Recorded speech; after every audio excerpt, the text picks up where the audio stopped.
Olá, a Subcomissão Permanente da Amazônia e da Faixa de Fronteira realizou um trabalho durante os anos de 2010 e 2011, na verdade 2 anos de trabalho, para elaborar um anteprojeto que crie uma política nacional de defesa e desenvolvimento, tanto para a Amazônia quanto para a faixa de fronteira. Quem conversa conosco sobre o assunto é o senador Mozarildo Cavalcante, ele que justamente preside essa subcomissão. Senador, muito obrigada pela sua presença aqui no nosso programa. Acho bom a gente ressaltar já logo de início o objetivo do trabalho, que é dar continuidade a esses 2 temas nessas 2 regiões, não é isso? Exatamente, porque até hoje, e eu falo aqui como um senador da Amazônia, como uma pessoa que nasceu na Amazônia, viveu na Amazônia o tempo todo, o que a gente vê é que não tem um plano permanente para a Amazônia e nem para a faixa de fronteira. Existem só regras do que não se pode fazer nessas regiões. Nunca nada no sentido de ver esses milhões de brasileiros que estão lá, só na Amazônia são 25 milhões, e a faixa de fronteira que vai do Amapá, passando por Roraima, Amazonas, Mato Grosso, chegando até o Rio Grande do Sul, é uma extensa área que tem uma largura de 150 km² e 16 mil quilômetros de extensão. E uma área estratégica. Para toda a questão de segurança pública, exatamente, não é? Vizinho com 10 países, dos quais a grande maioria tem problemas com produção de drogas, com tráfico de armas, até de pessoas, né? Então nós precisamos realmente ter, e esse é o objetivo desse anteprojeto, que agora vai para a Comissão de foi para a mesa e vai voltar para a Comissão de Relações Exteriores, como projeto da subcomissão. Realmente foi um trabalho que não foi só meu, foi de toda a comissão, ouvindo dezenas de autoridades, de instituições científicas, para chegar a uma conclusão. E nós fizemos um anteprojeto que realmente tem uma característica importante. A ênfase é o desenvolvimento seguido da defesa, porque até aqui sempre se colocou em preocupação com a fronteira, a defesa, a segurança nacional, mas nunca a preocupação com o ser humano que está ali. Ao ponto de que, por exemplo, até mesmo o combate às drogas, não há uma sintonia entre, por exemplo, o Brasil e o país X que produz drogas.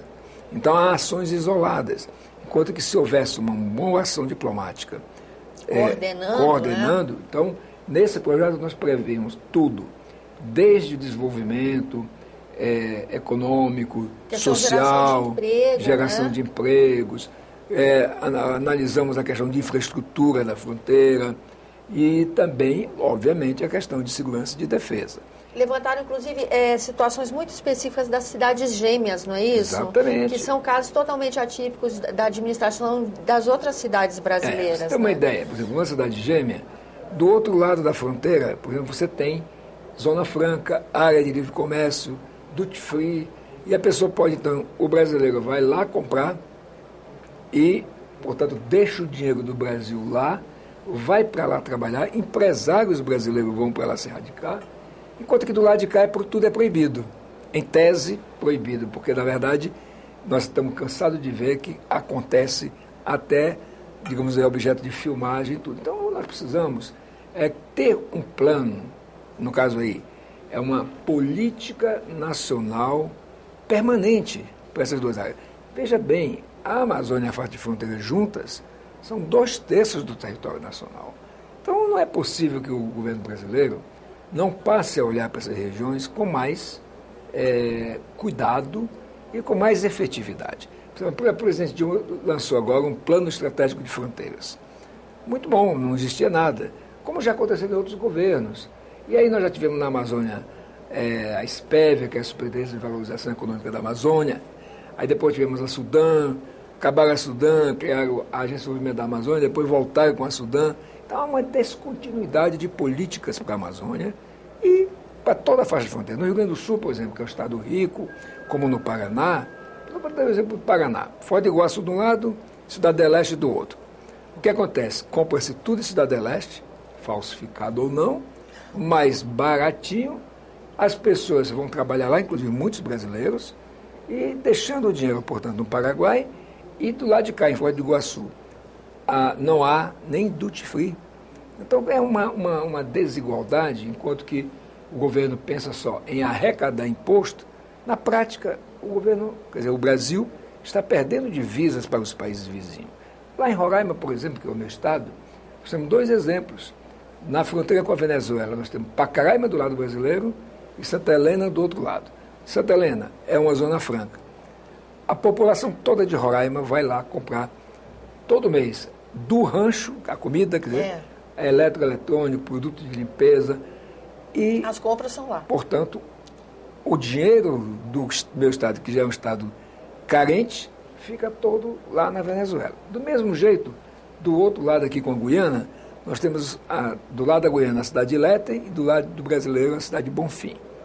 Em Léten se vende tudo por mais ou menos 1/4 do preço do que se vende em Roraima. Porque quem vende em Roraima paga uma série de impostos, inclusive o frete. E lá a pessoa vai facilmente 2 horas de carro e pronto. Esse tipo de comércio poderia atrair até outros brasileiros que não dessas cidades, não é? De fronteira, que também ajudariam a fomentar esse comércio, né, senador? Por exemplo, você falou em cidades gêmeas, são 28 cidades gêmeas. No meu estado tem 2, mas no Rio Grande do Sul tem 10. Tem 5 no Mato Grosso, que nós precisamos, portanto, ter uma legislação que, de fato, dê valor ao cidadão, à cidadã que vive nessas regiões, indígenas ou não indígenas, porque até as comunidades indígenas são vítimas de um processo de aliciamento, porque eles vivem num estado de abandono por governo federal e são vítimas, até para usar como tráfico de droga, volta ao meu estado. As comunidades indígenas localizadas na fronteira são hoje reservas de combustível importado da Venezuela, que, comparado com o nosso, é uma coisa assim insignificante o que se paga pelo combustível lá. Entendi. E, senador, como é que esse projeto ele aumenta a presença do Estado nessas regiões mais longínquas? Qual é a estratégia usada pelo projeto? O projeto amarra muito bem a participação das 3 esferas de governo, do governo federal, do governo estadual e do governo municipal, mas com ênfase a que o governo federal e os seus instrumentos de desenvolvimento possam, digamos, facilitar o financiamento, a criação, portanto, do duty free, a aplicação de mais recursos em infraestrutura nas fronteiras, que essas nossas fronteiras, a grande parte delas são terrestres, são linhas secas. Você atravessa sem nenhum problema. Quando não é linha seca, ou é lago ou é rio navegável. Portanto, nós precisamos realmente, de fato, uma política que, ao tempo que promove o desenvolvimento, garanta também a segurança e a defesa das nossas fronteiras. Eu entendo que a Amazônia sozinha, ela é 61% do território nacional. Somada à faixa de fronteira que não é da Amazônia, nós temos 2/3 do território nacional. E é preciso que a gente faça uma política que valorize quem já está lá e incentive, por exemplo, que as pessoas possam ir para regiões, desde o Rio Grande do Sul até lá, o meu estado de Roraima, ainda até o Amapá, que possam realmente ter melhor condição de vida. Porque hoje, o brasileiro que vive nessas regiões, principalmente da fronteira, pagam caro para ser brasileiros. Estão sacrificados. Exatamente. Né? E qual é a estratégia que o projeto adota para tornar, como a gente estava conversando antes da gravação, essa uma política de Estado e não de governo? Ou seja, uma política que perdure mesmo mudando presidência, governadores, né? Exatamente. Então, veja bem, na hora que esse projeto passar aqui no Senado, passar na Câmara e tiver a sanção da presidente, ele passa a ser uma lei que todo presidente que assumir terá que seguir. Obviamente que o presidente vai ajustar as realidades econômicas do país, mas não pode ficar como está hoje. Quer dizer, o que acontece no fundo, é mais ou menos como aquela música popular. Os estados ricos ficam cada vez mais ricos, os estados pobres cada vez mais pobres. Coincidentemente, os mais pobres, com exceção de Rio Grande do Sul e Paraná, estão justamente lá nessa região de faixa de fronteira e da Amazônia. Numa região tão rica, né? Riquíssima. Senador, muito obrigada pela sua presença no nosso programa. Eu que agradeço. A você que nos acompanha, muito obrigada pela atenção. Esse é o programa Argumento, eu sou Tânia Horman, e se você quiser entrar em contato conosco, ligue para 0800 61 2211 ou acesse www.senado.gov.br/TV.